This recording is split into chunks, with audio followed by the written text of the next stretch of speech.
아멘.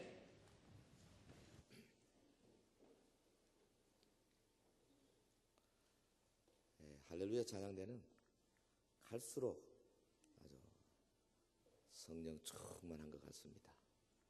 선곡을 아주 잘하시는 것 같아요. 근데 한 가지 신기한 게 있어요. 굉장히 빠르고 경쾌한데 어떻게 딱 바로 서가지고 그렇게 경쾌한 곡을 할 수 있는지 참 기적 같은. 저절로 어깨춤이 나야 되는데, 그죠? 근데 이 찬양은 그냥 찬양만 탁 떼가지고 어디 뭐 시민회관이나 어디 가서 한다고 찬양이 되는 게 아닙니다. 찬양은 예배라고 하는 형식 안에서 비로소 찬양이 되는 겁니다. 예배가 참 중요해요. 예배 안에는 찬양과 말씀과 기도 세 가지 있지 않습니까? 말씀과 기도는 목사가 하는 겁니다. 왜? 사도행전 6장에 말씀과 기도에 전무해라. 그 전무하는 말은 집에 가서 열심히 하란 말이 아니고 예배를 전적으로 통제하고 말씀과 기도를 하라. 그래서 원래 기도, 대표 기도도요, 원래 목사가 목회 기도하는 게 우리 장로교 전통이에요. 한국만 좀 다릅니다. 미국은 목사가 목회 기도합니다. 다만 찬양은 전무하라고 말이 없어요. 그 말은 온 성도들이 함께 하라는 거예요. 이 예배 의식 가운데 찬양, 예배 안에 들어왔기 때문에 찬양이 되는 겁니다. 할렐루야. 예배가 중요합니다. 이 세상에 가장 중요한 모임이 있다면 예배입니다. 왜냐하면 하나님이 예배하는 자를 찾으시기 때문에 그렇습니다. 예배 속에 생명이 있고 예배 속에 평안이 있고 예배 속에 죄의 결박으로부터 풀려나는 역사가 있습니다. 할렐루야. 예배가 중요합니다. 그리고 우리가 이 주님께서 오셔서 십자가에 죽으시고 우리의 죄값을 다 치르심으로 죄의 결박에서 벗어났어요. 그래서 우리가 주님을 예배하는 거예요. 구약 성도들은 제사했습니다. 양과 소를 끌고 와서 번제로 드리면서 제사들. 구약의 제사는 오늘 신약의 예배입니다. 예수께서 피 흘리셨기 때문에 이제는 피 흘리는 제사는 없지만은 그 제사의 번제, 속죄제, 속건제, 화목제, 소제 그 모든 제사의 기본 기능이 예배와 같은 겁니다. 예배는 하나님이 가장 기뻐하시고 하나님의 관심이 집중하시는 바로 곳입니다. 우리 성도들이 월화수목금토 열심히 나가서 일하는 것도 중요하지만은 그보다 월등 중요한 것은 함께 모여서 예배하는 이 순간인 줄 믿습니다. 이걸 위해서 우리가 총 집중해야 돼요. 좀 일찍 오셔야 돼요. 2층에 계신 분들. 아까 보니까 막 더워서 이렇게 하시던데요. 그 위에 덥습니다. 뭐 때문에 더운데 올라가서 이렇게 하시나요? 좀 일찍 여기 자리 비어 있잖아요. 예배에 우리 일찍 오셔야 돼요. 송년 딱 시작하고 늦게 오신 분들은 참 주님 앞에 죄송스러운 겁니다. 금년에 뭐 오늘은 차가 밀려서 그렇다 하더라도 다음 주부터는 아주 적어도 15분 전에 쫙 와서 준비하고 하나님 앞에 오늘 무슨 말씀인가 미리 찾아놓고 찬송도 딱딱 찾아놓고 얼마나 좋습니까? 예배가 중요합니다. 왜냐하면 우리가 예수 그리스도로 말미암아 결박에서 풀렸기 때문에 그렇습니다. 우리 찬송 한 장 하고 하겠습니다. 예수 결박 푸셨도다. 모든 결박 푸셨도다. 나의 결박 푸셨도다.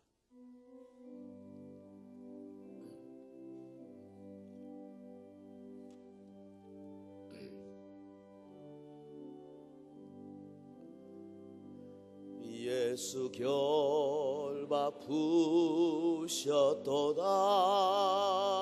모든 결박 푸셨도다. 나의 결박 푸셨도다. 나는 자유해. 소리 높여 할렐루야. 소리 높여 할렐루야. 소리 높여 할렐루야. 소리 높여 할렐루야. 나는 자유해.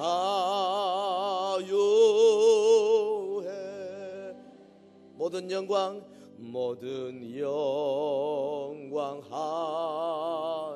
하나님께. 모든 영광 하나님께.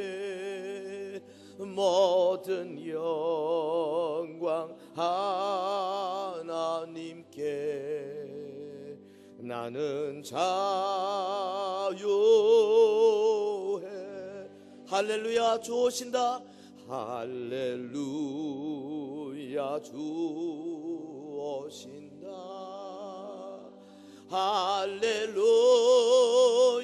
주 오신다.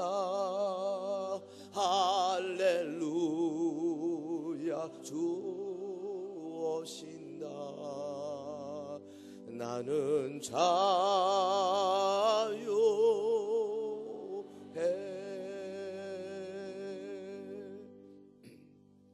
오늘 말씀은 질문과 명령, 좀 잘 안 하는 방법의 제목을 한번 잡아봤습니다. 본문에 두 질문이 나오고 하나의 명령이 나옵니다. 이 성경에 보면요, 신학적 가르침을 가르치는 본문의 내용도 많지만은 때로는 사람이 그 섬세한 그 심리적인 그런 모습을 가감없이 보여주는 때도 많습니다. 성도의 삶에 대한 지침을 주는 절대적인 기준인 성경, 동시에 성도의 마음속에 일어나는 복잡한 감정을 적나라하게 보여주기도 합니다.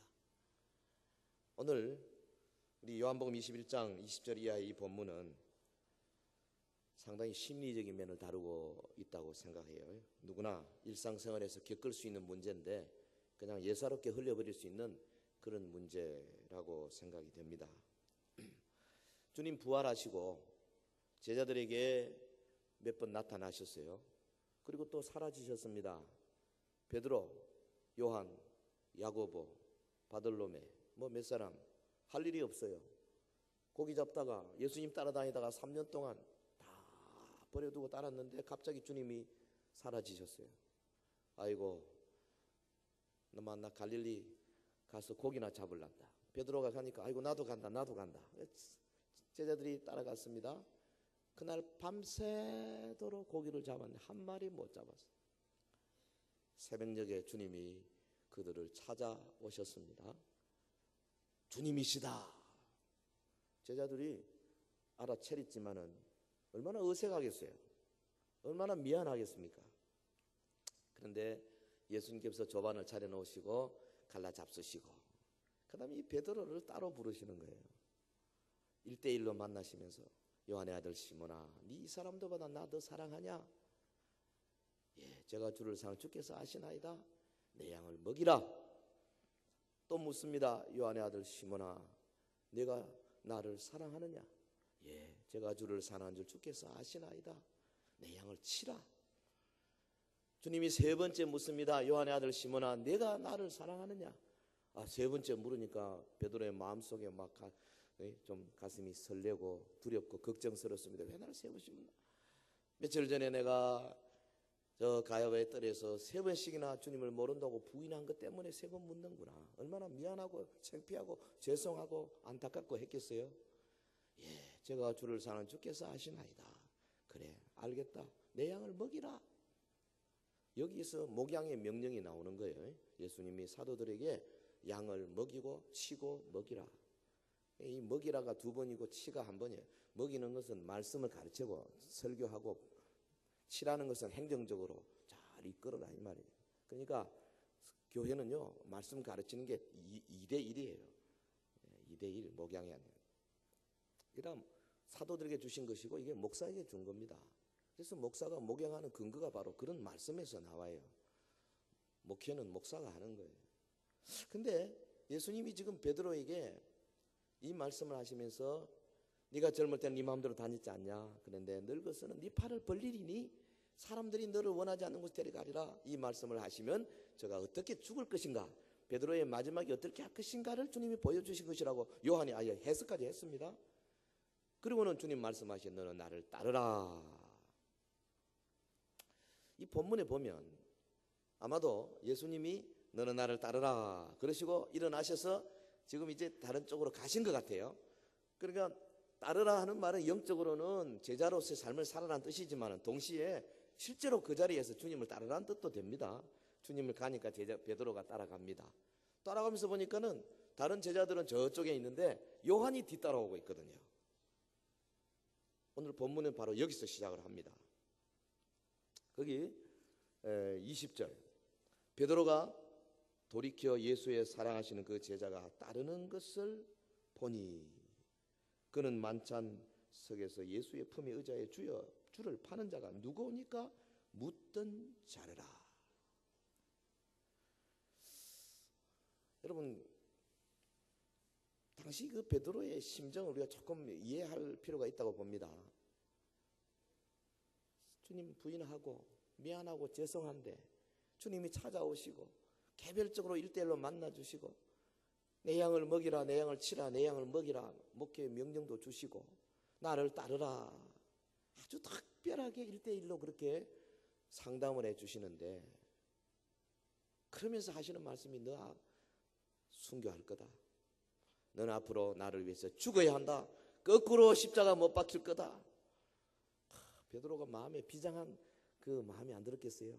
그래 이제 따라갑니다. 비장한 마음으로 따라가는데 요한이 뒤따라온단 말이에요. 이게 베드로의 마음속에 갑자기 호기심이 생긴 거죠. 응? 요한의 미래에 대해서 궁금해진 겁니다. 오늘 본문이 여기서 시작해요. 그래서 베드로가 주님 앞에 질문합니다. 또 주님이 그 말씀을 받아서 대답 겸 질문을 합니다. 그리고는 명령을 주고 있습니다. 이 시간에 이 베드로에게서 여러분 자신의 모습을 발견하기를 바랍니다. 그리고 베드로에게 주신 주님의 질문과 명령, 이것이 나에게 주시는 것으로 받기를 주의 이름으로 권면합니다. 첫째로 이 베드로의 질문, 비교성 질문입니다. 이 사람은 어떻게 되겠습니까? 그래서 이 사람은 어떻게 되겠습니까? 본문 21절 우리 같이 한번 하나님 말씀 봤습니다. 시작. 이에 베드로가 그를 보고 예수께 여짜오되 주여 이 사람은 어떻게 되겠사옵나이까? 이 베드로의 질문은 요한과 자기 자신을 비교하는 질문입니다. 지난 3년간 생사고락을 같이 했습니다.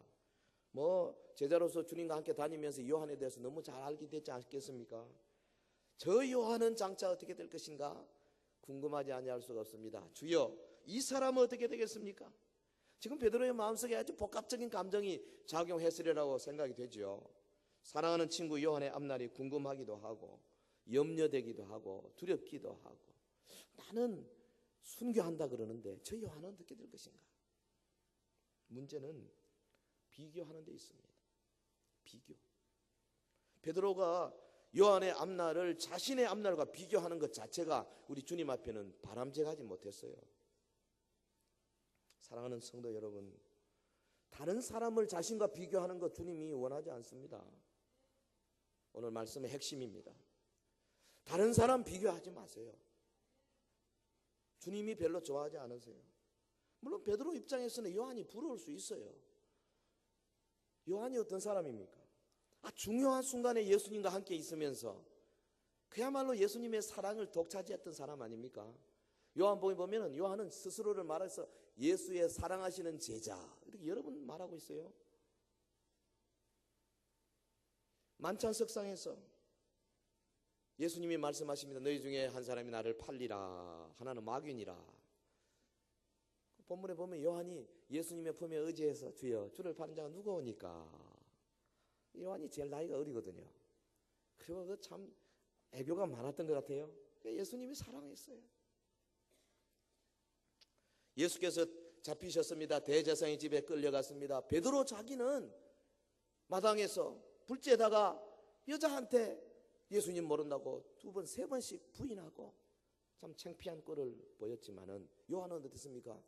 요한이 베드로를 그 대제사 집 넣는데 수군을 세운 사람이에요. 요한의 아버지 세베대가 잘 아는 사람이거든, 대제사장하고. 요한은 쑥 들어가서 예수님 옆에 앉아 있었어요. 얼마나 부럽습니까? 요한이 어떤 사람입니까? 예수께서 갈보리 십자가상에서 피 흘려 신음하고 있을 때 베드로를 위시한 다른 제자들은 다 도망갔습니다. 근데 요한은 십자가 바로 밑에 있었습니다. 육신의 어머니 마리아 옆에 있었습니다. 예수님 말씀하시기를 여인이여, 여자여, 당신의 아들이 바로 여기 있습니다. 요한을 보고 아들이라 그러고 요한에게 말하기를 네 어머니다. 그래서 요한이 그때부터 예수님의 육신의 어머니 마리아를 자기 집에 모셨다 그랬잖아요. 베드로 입장에서 보면 아마 요한이 부럽기도 했겠죠. 콤플렉스도 있었을 겁니다. 열등감도 느꼈을는지 모르겠어요. 주여, 이 사람은 어떻게 되겠습니까? 당연히 물어볼 수 있는 상황입니다. 더군다나 지금 주님을 따라가는데 요한 한 사람밖에 없거든요. 돌아보니까 요한이 따라오더라 이거예요. 물었어요. 그러나 여러분, 우리 예수님은 이 베드로가 비교하는 거 마음에 마땅치 않았어요. 자신과 비교하는 것이 문제입니다. 우리 가운데 남을 부러워하거나 남을 시기하거나 질투하는 것 때문에 하나님이 나에게 주신 친구를 잃어버린 적이 얼마나 많습니까? 쓸데없이 싸울 때가 얼마나 많느냐 이 말이죠. 주님이 나보고는 양을 먹이라 해놔놓고 요한에게는 뭐라고 하시는가? 나보고는 양을 치라고 했는데 요한에게는 뭐라고 하시는가? 나보고는 장차 늙어서 팔을 벌리리라 하셨는데 순교할 거라 했는데 요한에게는 뭐라고 하시는가? 주여, 이 사람은 어떻게 되겠나이까? 여러분들은 내 모든 것은 하나님의 작정과 하나님의 선택에 따라 되는 거예요. 이 믿음이 있어야 합니다. 하나님은 겸손한 자를 들어 쓰십니다. 다른 사람들이 볼 때 오히려 모자란다고 하는 사람 가운데 하나님이 크게 쓰는 사람이 많잖아요. 우리는 남과 자신을 비교하는 습관을 아예 확실하게 버려버려야 합니다.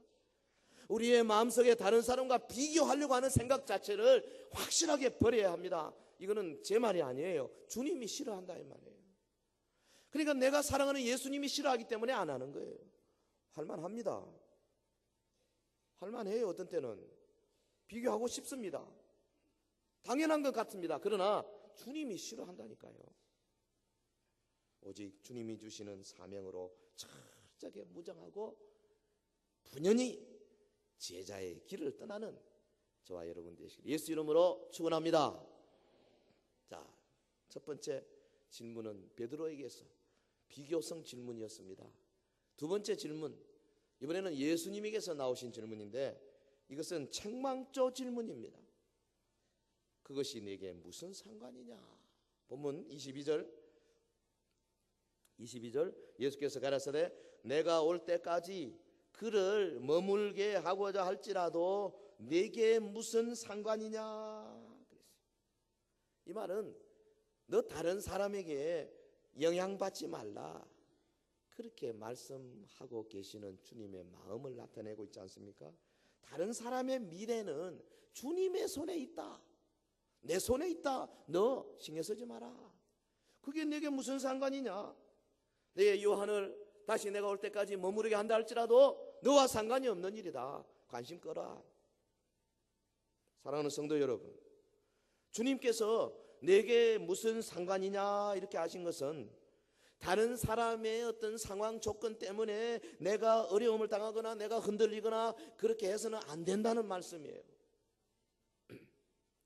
이 문법적으로 보면 내게 무슨 상관이냐, 이 너 아주 강조되는 헬라 문법 씨, 없는 단어, 필요 없는 단어인데도 딱 집어였어요. 네가 무슨 상관이냐? 어? 내가 이거 이렇게 요한을 이렇게 할 때 네가 무슨 상관이냐? 그 말이에요. 강조용법입니다.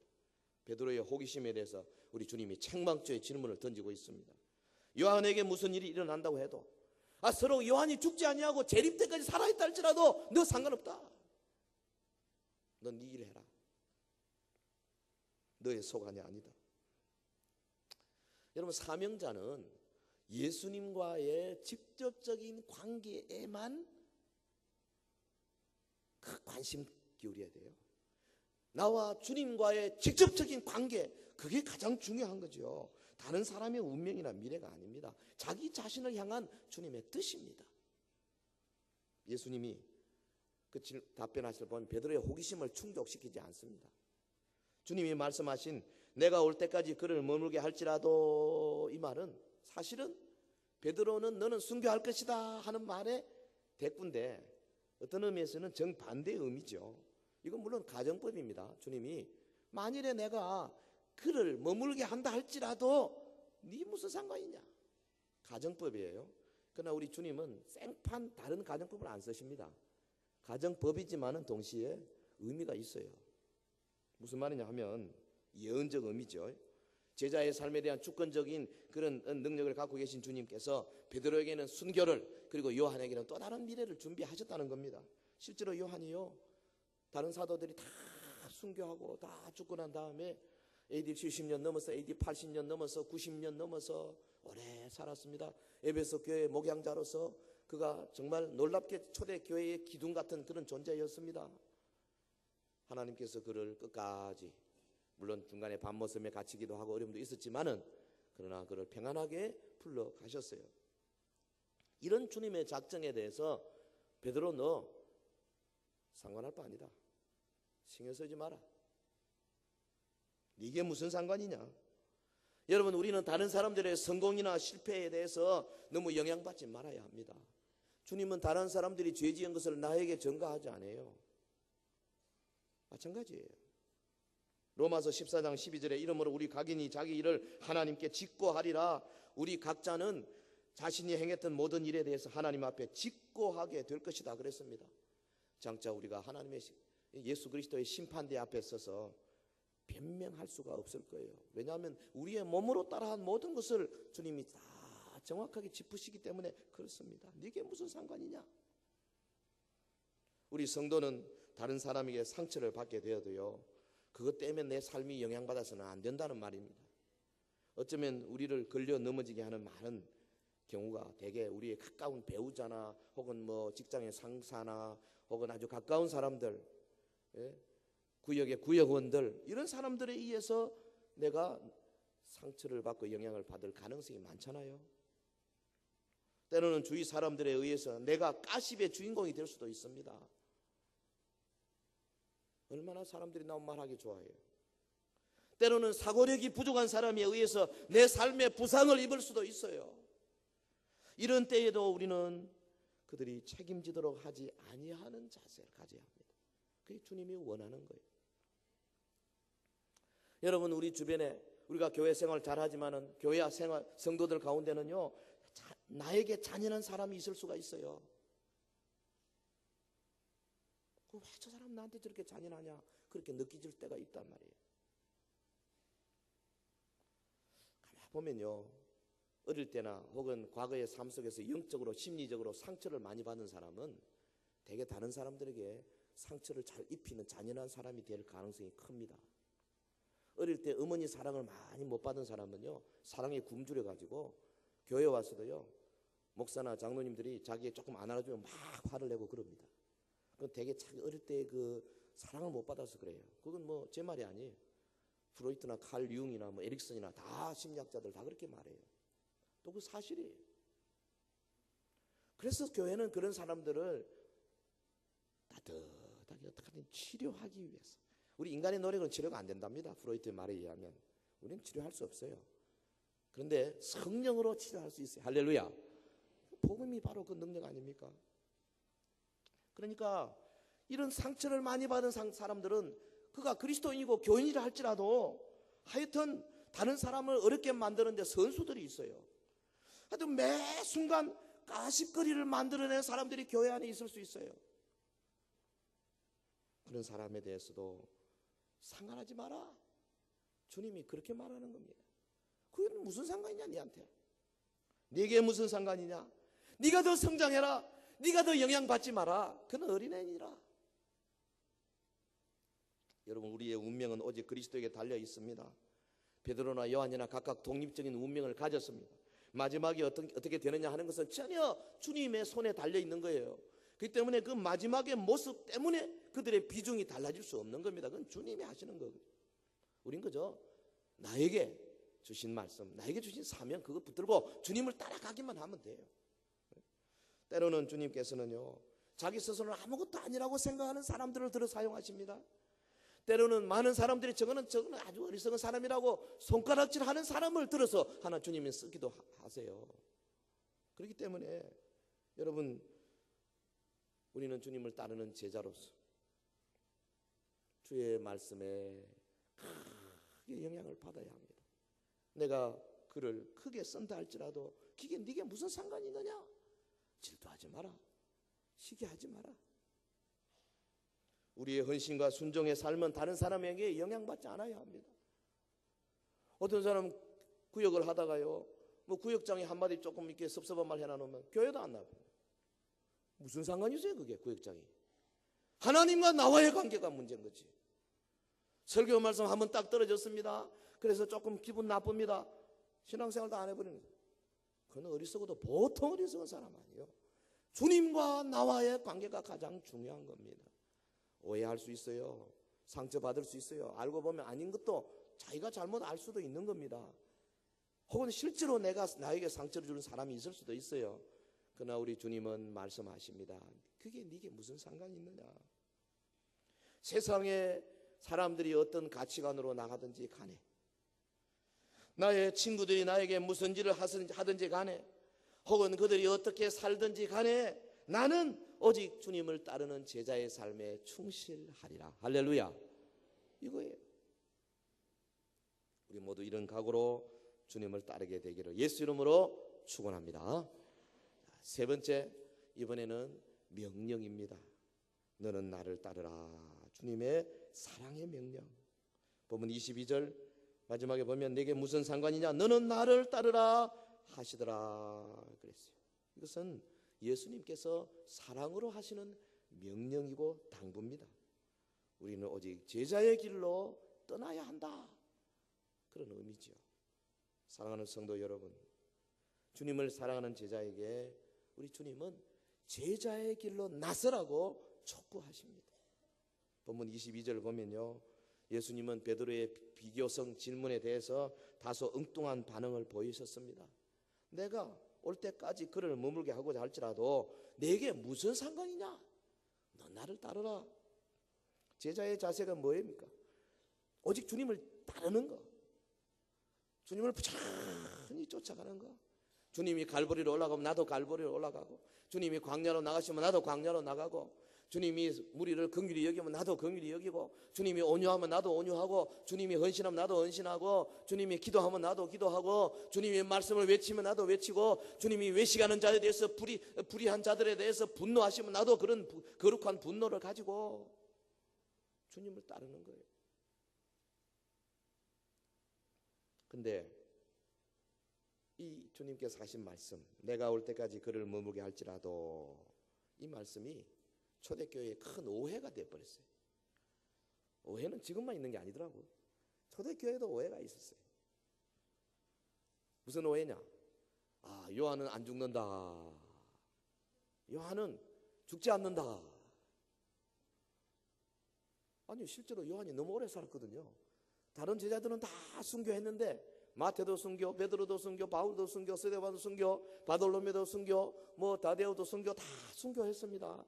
도마도 순교했습니다. 전부 다 칼에 찔려 죽고, 못에 박혀 죽고, 톱에 쓸려 죽고, 불에 타 죽고, 거꾸로 십자가에 못 박혀 죽고, 짐승에게 물려 죽고, 사지가 찢어져 죽고, 다 그렇게 순교했는데 요한은 오래오래 살았어요. 요한은 안 죽는다. 그러니까 이 초대교회 성도들이요, 주님의 말씀을 임의적으로 해석한 겁니다. 여러분, 성경을 임의적으로 해석하면요, 잘못하면 큰일 납니다. 신천지가 왜 이단이 됩니까? 임의적으로 해석하니까 그래요. 요한계시록에 그런 상징적인 걸로 지 마음대로 해석해가지고 결국은 자기가 감람나무니 자기가 메시아가 이렇게 되면 안 되는 거예요. 임의로 해석. 박태성이가 왜 이단 됐습니까? 말씀을 임의로 해석해요. 예수가 사생하니 이래가지고 임의로 해석하니까 문제가 되는 거예요. 통일교가 왜 이단이 됩니까? 베레아가 왜 이단이 됩니까? 말씀을 임의로 해석하니까 그런 거예요. 유광수 다락방이 여러분, 트레스디아스도 그 위험한 거예요. 그 아주 안 됩니다. 트레스디아스 그거예요. 로마 카톨릭에서 나온 거 아닙니까? 종교 다원주의예요. 그거 안 돼요. 그거 우리 교인들 가운데 그거 갔다 온 분이 내가 있다고 듣고 있는데요, 다시는 가면 안 됩니다. 우리 대구 노회에서는요, 트레스디아스 갔다 온 사람은 중징계 하도록 결의되어 있어요. 절대 가면 안 됩니다. 말씀을 임의로 해석하니까 그런 거예요. 새로운 것 같지요? 대단히 좋은 것 같지요? 사랑이 있는 것 같지요? 그러나 그 뒤에는 무서운 마귀의 흉계가 있다는 거 알아야 됩니다. 주님의 재림이 임박한 것으로 초대교회 성도들이 생각했습니다. 요한이 아직까지 안 죽고 그 연수임을 날리면서 에베소 교회 다 강단에 나섭니다. 요한이요 나이가 100세가 돼가지고 턱 나서가 허리가 구부러져가지고 설교하면 꼭 그렇게 했답니다. 여러분, 주님은 사랑이십니다. 서로 사랑하십시다. 사랑은 우리가 사랑한 것이 아니고 하나님이 우리를 사랑하셨습니다. 그 요한일서 내용이 그 설교예요. 맨 똑같은 설교만 했다네. 그래도 뭐 요한이 나타나게만 하면 막 이거는 자지러지는 거예요. 왜? 산 증인이니까. 임의로 해석하니까 이 요한은 안 죽는다. 그래서 사도 요한이 나이가 90이 넘어가지고 안 되겠구나. 내가 이거 그래서 요한복음 20장으로 끝나도 괜찮은 건데 21장 부록을 쓴 겁니다. 뭐라 그랬습니까? 23절에 이 말씀이 형제들에게 나가서 그 제자는 죽지 아니하겠다 했으나 예수의 말씀은 그가 죽지 않겠다 하신 것이 아니라 내가 올 때까지 그를 머물게 하고자 할지라도 내게 무슨 상관이냐 하신 것이라. 해설을 갖다 붙였는데도 좀처럼 줄어들지 않았어요. 이 렌스키 주석에 보면 그렇게 써놨습니다. 요한이 이제 죽었습니다. 장사되었습니다. 그런데도 초대교회 성도들에게 어떤 전설이 전해지고 있느냐면은 요한은 무덤 속에서 살아있다. 대단한 겁니다. 그게 잠잠해지지 않더라는 거예요. 여러분 성경 말씀 임의로 해석하면 큰일입니다. 근데 주님의 의도가 뭐냐 하면 베드로에게 너는 제자의 길로 떠나라. 다른 거 신경 쓰지 말고 제자의 길로 떠나라. 본문을 좀 더 분석해 보면요. 19절에 마지막에 보면은 베드로에게 이르시되 나를 따르라 그랬죠. 22절에서 내게 무슨 상관이냐 그랬죠.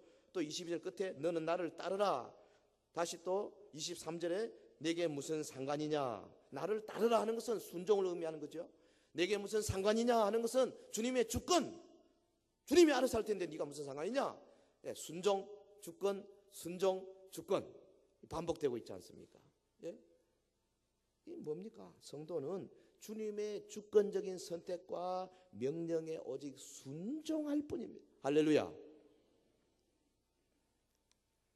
미국의 그 FBI 국장 에드가 후버, 그가 국장이었을 때요 청년 공산당원을 조사를 하는데 공산당원들이 이런 말을 했답니다. 우리 공산주의자들은 자기 IQ가 얼마나 높은지 이거 보여주려고 배우는 것이 아닙니다. 우리는 배운 것을 실천하려고 배웁니다. 그러더래요. 이게 참 제자도의 본질이에요.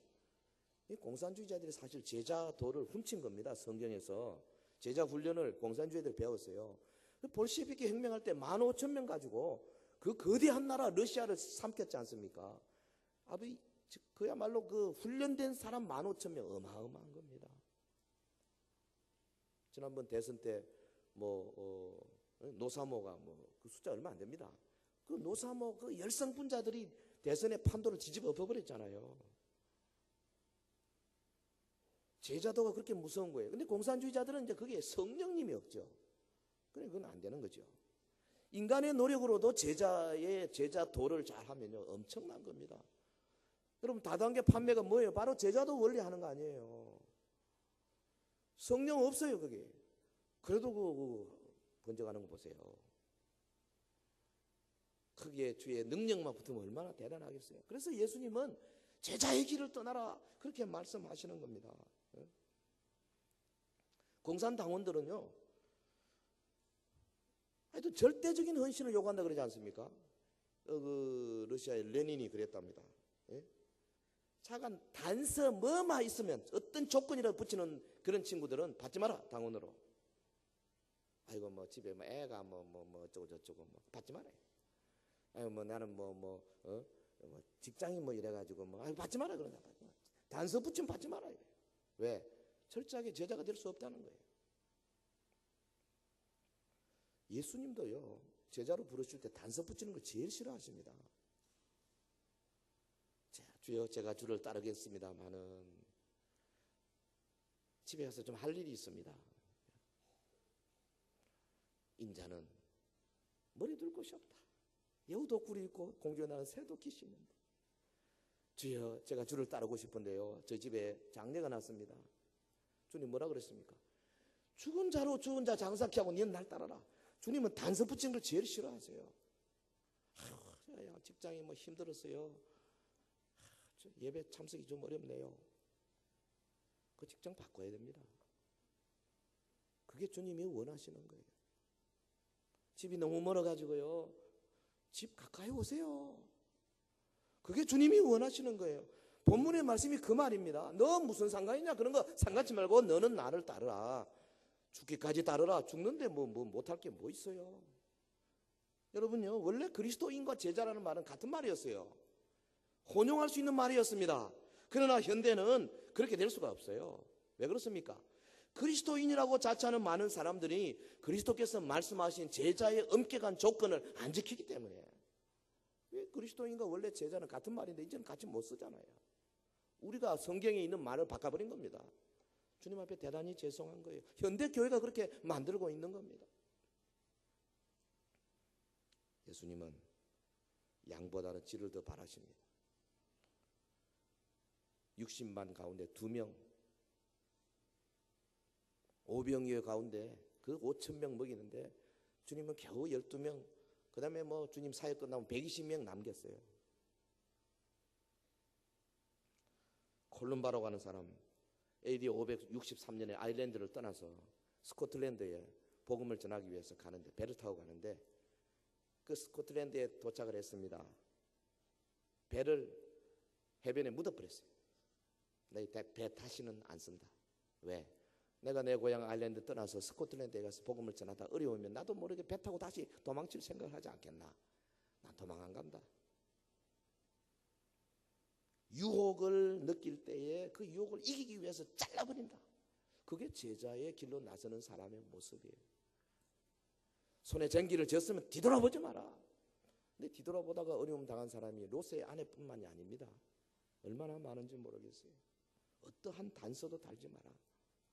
여러분, 스페인 함대가요 멕시코를 이제 침공에 들어갔을 때 그 대서양을 건너서요 멕시코 도착해서 그 코르테스 장군이 12척의 배에다가 뭐 얼마 그 군인들이 뭐 얼마 됐겠습니까? 소수의 군인입니다. 해변가에 쫙 세워놓고 일장 연설을 합니다. 나의 용맹한 군사들이여 뒤돌아보라. 탁 뒤를 돌아보니까 아마 12척 자기들이 타고 온 배가 전부 불타고 있었습니다. 우리는 이제 돌아갈 길이 없다. 오직 전진뿐이다. 소수의 스페인 군사들이요 멕시코 그 거대한 땅을 다 먹어버렸잖아요. 제자도가 그렇게 무서운 겁니다. 그리고 멕시코는 가보면 전부 스페인 말 씁니다. 스페니쉬. 영어 안 써요. 스페니쉬 써요. 스페인 사람들이 점령한 거예요. 오늘 말씀의 전체 주제는요 제자가 해야 할 일에 대한 거 아니겠어요? 예수님께서 지금 베드로에게 내 양을 먹이라 내 양을 치라 하시면서요 베드로가 요한에 대해서 관심 가진 것을 딱 붙들고는 아주 멋진 가르침을 주시는 겁니다. 그게 네 무슨 상관이냐? 베드로의 질문에 대한 주님의 대답은 결국 두 가지로 요약될 수 있습니다. 하나는 우리 모두 주님이 맡겨주시는 각자의 분량이 있다는 거지요.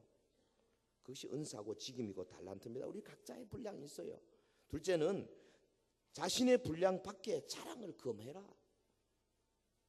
네 것만 갖고 해라. 우리는 주인이 아닙니다. 우리는 눈과 귀와 코의 역할을 하는 지체일 뿐입니다. 눈이 눈의 역할만 하면 되는 거지 무슨 손이나 발이나 코나 귀나 다 간섭하고 말이죠. 비교하고 열등감 가지고 우월감 가지고 그거 하지 말라 이 말이죠. 제자의 길은요 그렇기 때문에 이런 내 감정부터 다스리는 것이 필요합니다. 절대 비교하면 안 됩니다. 주님의 주권을 인정해야 합니다. 그 사람을 주님이 어떻게 위대하게 쓰든지 안 쓰든지 난 날 길을 가야 돼. 근데 사실요 저도 유혹을 많이 받아요. 노예나 총회, 이번에 총회 가서 느낀 건데 뭐 보니까 뭐 별로 뭐 지나내나 뭐 그런데 뭐 총회 일 다 맡아가지고 막 떠들어 은근히 부럽기도 하고 나도 좀 하고 싶기도 하고 지저분하거든요. 그런 거 그까지 가려면 뭐 많은 일을 해야 됩니다. 그 뭐 별로 주님이 원하시는 않은 것들이 목회자로서 나는 네 길이 있다. 주님과 너와의 둘 관계만 맺어라. 여러분 그게 쉽게 됩니까? 내 마음대로 안 돼요. 특별히 우리 남자들요. 같은 동창생들 딱 모았는데 보면 누구는 뭐 무슨 뭐 몇천 명 회사에 뭐 CEO고 뭐 나는 뭐 저 구멍가게 하고 있고 막 부럽고요. 집에 돌아오면 막 일도 하기 싫고 막 그도 지나가다 깡통이나 그도 차고 막 이러거든요. 근데 그걸 어떻게 우리가 이길 수 있습니까? 내 힘으로 못 이깁니다. 성경 말씀 요한복음 21장 22절 그게 내게 무슨 상관이야? What is that to you? 그게 네하고 무슨 상관이 있냐? 하나님의 말씀이 뢰마가 되어서 내 가슴에 팍 부딪혀 들어오면요 여기 딱 있습니다. 그래 그런 사건이 생깁니다. 아 누구는 말이지 뭐 나보다 뭐 우리 교회 온 지도 훨씬 늦었는데 말이지 어떻게 뭐 하든지 뭐 투표해가지고 먼저 뭐냐고 대포고 말이야 난 떨어지고 막 억울하고 막 교회 가고 싶지도 않고 막 입을 뒤집어 쓰고 울고 싶고 막 이런다 이 말이에요. 그럴 때 여러분 어떻게 합니까? 요한복음 21장 22절 그게 네하고 무슨 상관이 있느냐? 내가 요한을 죽지 않고 재림 때까지 놔둔다 할지라도 너는 두 팔 벌리고 거꾸로 십자가에 못 박혀 내가 너를 죽인다 할지라도 너 부러워하지 마라. 너는 네 갈 길이 있다. 하나님의 나라에서 네가 상급이 더 크고 작고 하는 것은 전혀 내가 할 것이지 너 신경 쓰지 마라. 할렐루야. 여러분 송아지 콧뚜레 이야기 몇 년 전에 한번 했지 싶은데 어미소가 2마리 송아지를 낳았어요. 송아지가 자랐습니다. 코를 낄 때가 됐습니다. 그런데 이 마지 송아지가 농부한테 사정을 하는 거예요. 주인님 제발 좀 코 좀 안 뚫게 안 뚫을 수 없을까요? 너 코 안 뚫으면 너 망아지 될 텐데. 아니요 제가요 두고 보십시오. 하여튼 내가 일을 곱절로 하고요 내가 아주 열심히 하겠습니다. 그래 하도 간청을 하니까 좋다. 그래서 그 동생 송아지만 코를 뚫었어요. 자 처음에는요 이 마디 송아지가요 감동해가지고 얼마나 일을 열심히 하는지요 뭐 앞장서가지고 뭐 하고 뭐 동생이 좀 어려우면 지가 가서 도와주고 막 그랬습니다. 기특합니다. 콧뚜레라는 아래 송아지가 지쳐 쉴 때는 지가 더 힘을 내가 막 달구지 끌고 막 그러는 거죠. 송아지가 소가 됐습니다. 점점 깨가 생깁니다. 이를 피해서 달아나기도 합니다. 코 안 깼으니 얼마나 빠른지 몰라. 힘이 세고 뭐. 그 농부가 가서 잡으려면 뒷발로 막 차가지고. 어느 날 동생 송아지가요 일을 하고 쭉 집에 들어오는데 형 송아지가 없는 거예요. 주인한테 묻습니다. 형님 어디 갔습니까? 주인이 그러더랍니다. 그럼 자식 말 안 들어서 내가 도살장으로 보냈다.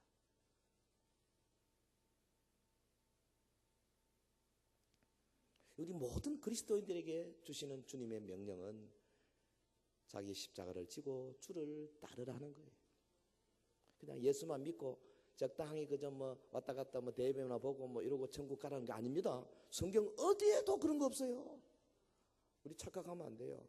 주님을 내 구주로 영접하는 그 순간 주님이 뭐라 그러냐면 나를 따라오래거든 네 십자가를 지고 나를 쫓을 것이니라. 자기를 부인하고 주님을 따르려고 결심하는 순간에 주님 말하기를 내 부모와 처자와 형제와 내 목숨까지도 미워하지 않으면 결코 내 제자가 되지 못하느니라. 주님이 그렇게 말씀하시는 거예요. 이게 따르는 겁니다. 주님을 따르는 제자와 그리스도인은 같은 말입니다. 본래 멍해죠. 멍해. 하나님의 모든 법도들은요 방종을 요구하는 인간에게는 거추장스러운 겁니다. 멍해입니다. 그러나 그것은 마땅히 필요합니다. 우리가 주님의 부름받아서 하나님의 울타리 안으로 들어가는 순간부터 멍해가 필요해요. 여기에 생명이 있고 여기에 바른 삶이 있어요. 우리는 모두 조건 없이 제자의 길로 떠나야 할 줄로 믿습니다. 믿습니다. 믿습니다. 오늘 우리 삶의 민감한 부분을 좀 생각해 봤어요. 베드로가 요한에게 느꼈던 그 감정 우리도요 우리 주변의 사람들에게 얼마든지 느낄 수 있습니다. 얼마든지 부러워할 수 있고 시기할 수 있고 베드로가 요한의 장래에 대해서 관심을 가졌던 것처럼 우리도 그럴 수 있어요. 그런데 우리 주님 베드로에게 말씀하시기를 그것이 내게 무슨 상관이 있느냐? What is that to thee? 아마 우리 가운데 많은 분이요 여러분 이런 문제에 걸려 넘어진 적이 있었을 겁니다. 우리 모두 항상 주님의 질문에 귀를 기울여야 합니다. 나보다 잘 나가는 친구에 대해서 내가 신경 자꾸 쓰게 되면요 주님이 말씀하십니다. 그게 네하고 무슨 상관이 있는데 네가 그리 신경 쓰냐? 응? 그 친구 잘 되는 게 네게 무슨 상관이 있느냐? 여성 동지 여러분들 남편들 너무 다른 남편들하고 비교하지 마요. 아이고 내가 참 결혼 잘못해가지고 이 모양 이 꼴로 그렇게 비교하면 큰일 납니다. 주님은 오늘 우리 각자에게 달란트 주시고 은사 주셨어요. 나를 괴롭히는 사람에 대해서 분해하거나 좋지 않은 그런 감정을 품게 되면 주님이 말씀하십니다. 언제 말씀하십니까? 내가 말씀을 깊이 묵상하고 깊이 기도하고 금식할 때 내 영혼 깊은 곳에서 말씀이 옵니다. 그 사람이 네게 해코지 좀 한다 해서 그게 뭐 그리 상관이 되냐? 잊어버려라 이 사람아. 여러분 나보다 여러 면에서 부족해 보이는 사람이 교회 안에서 스포트라이트를 받고 그래서 뭐 인기가 좋고 그럴 때 마음이 편치 못합니다. 그때 주님은 사랑의 음성으로 내게 말씀하십니다. 그 사람과 비교하지 마라. 네게는 내가 또 다른 달란트를 주지 않았느냐? 그 사람 때문에 영향받지 말라. 오직 너는 나를 따르라. 오직 너는 나를 따르라. 여러분 주님만을 따르시기를 주의 이름으로 축원합니다. 십자가를 지고 갈보리로 올라가신 주님의 뒤를 따르는 우리 서연의 성도들 되어야 되겠습니다. 상관없는 것은 아주 철저하게 상관없는 것으로 치부해버리자고요. 그거 안 되거든. 이 말씀 요한복음 21장 22절의 말씀을 딱 품어지고 안 되면요 이런 구절을 10번만 암송하세요. 그럼 저절로 없어져요. 저절로 없어요. 말씀의 능력이 대단한 겁니다. 내 힘으로 하면 안 돼. 종말 시대입니다. 더욱더 우리가 주님의 말씀이 필요해요. 너는 나를 따르라. 명령이 필요합니다. 우리 몫에 대인 십자가를 지고 주를 따르는 성도들이 되시기를 예수 이름으로 축원합니다. 축원합니다. 축원합니다. 우리 다 같이 통성으로 합심해서 기도하는 시간 갖겠습니다. 자신을 돌아보시기를 바랍니다. 그동안에 얼마나 많은 경우에 다른 사람과 비교하고 주님의 마음을 아프게 했는지 알 수가 없습니다. 너는 나를 따르라. 그들이 무슨 상관이 있느냐? 너와 나와의 관계가 중요하다. 제자의 길을 떠나라. 주님이 지금도 말씀하고 계십니다. 이 말씀이 여러분 속에 레마가 되어서 살아 움직이는 능력이 되기를 바랍니다. 우리 다 같이 주여 일창하고 동성으로 기도하겠습니다. 주여! 걸어가신 우리 하나님 아버지, 성령의 감동과 감화로 말미암아 오늘 우리에게 말씀을 주신 것을 감사합니다. 아버지여, 주를 따르는 주의 종들이 되기를 소원합니다. 얼마나 많은 경우에 우리가 주의 마음을 아프게 했는지 알 수가 없습니다. 비교하지 않도록 하옵소서. 비교하지 않도록 하옵소서. 오직 주님의 말씀 앞에 아버지 온전히 순종하게 하여 주시기를 간절히 원합니다. 주와 나와의 관계가 중요합니다. 주님의 아버지의 주권적인 그 선택과 주권적인 능력 앞에 겸손하게 무릎 꿇는 자 되게 하여 주시기를 간절히 원합니다. 주님, 우리를 향하여 너는 나를 따르라 말씀하시는데 주님을 따르기 위하여 최선을 다하는 주의 종들이 되기를 간절히 소원합니다. 성령이여 역사하옵소서. 역사하옵소서. 은혜를 더하여 주시옵소서. 이 말씀이 사랑하는 성도들의 마음판에 새겨지게 하옵소서. 그것이 내게 무슨 상관이 있느냐? 주님의 말씀이 레마가 되게 하옵소서. 능력이 되게 하옵소서. 내 영혼을 감아지는 아름다운 하나님의 권세가 되게 하여 주시기를 원합니다. 그것이 내게 무슨 상관이 있느냐? 아멘 아멘. 그렇습니다. 그렇습니다. 주님이 나를 사랑해 주셨고 주님이 나에게 은혜를 주셨고 주님이 나에게 달란트를 주셨는데 아버지여, 주님 나를 사랑하시는 그 말씀 붙들고 주 앞에 온전히 전진해 가는 믿음의 백성들이 되게 하여 주시기를 간절히 원합니다. 할렐루야 할렐루야 할렐루야 할렐루야. 그러가신 우리 하나님 아버지, 주의 은혜를 참으로 감사합니다. 부족한 저 오늘 주신 말씀 나누었습니다. 이 말씀이 능력이 되어서 사랑하는 성도들 주님 오시는 날까지 날마다 우리의 삶 속에 다가오는 여러 가지 유혹, 어려운 삶, 비교의 삶, 주님 극복하고 또 극복하고 오직 주님과 관계를 잘 맺어서 제자의 길로 분연히 떠나는 주의 백성들이 되게 하옵소서. 예수님 이름으로 기도하옵나이다. 아멘.